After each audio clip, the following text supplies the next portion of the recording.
In today's video, I'm going to teach you how to delete a Lovable account.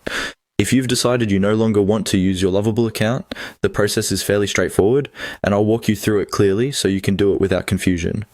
Before you begin, make sure you're already signed into your account and on the Lovable dashboard, since that's where this process starts. Once you're on the dashboard, look to the lower left area of the screen for your profile icon.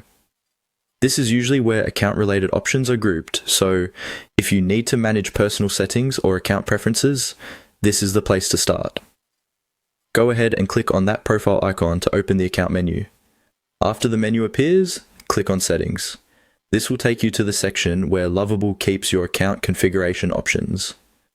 In general, settings pages are where platforms place controls for profile details, security, and account management.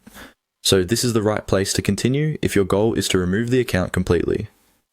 When you're inside the settings area, scroll all the way down until you find the section labeled Danger Zone. This part of a website is typically reserved for actions that are permanent or difficult to reverse, so it's a good idea to slow down here and read carefully before moving forward. If you have any projects, saved work, or account-related data you may need later, this is the moment to make sure you've already backed up anything important.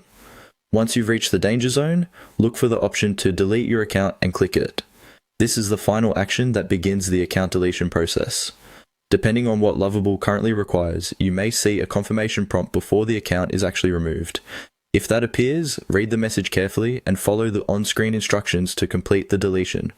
That's all there is to it. The key steps are opening your profile menu from the lower left corner, going into settings, scrolling down to the danger zone, and selecting delete account. Because account deletion can be permanent, it's always worth taking one last moment to confirm that you're ready before you proceed. And that's how to delete your Lovable account.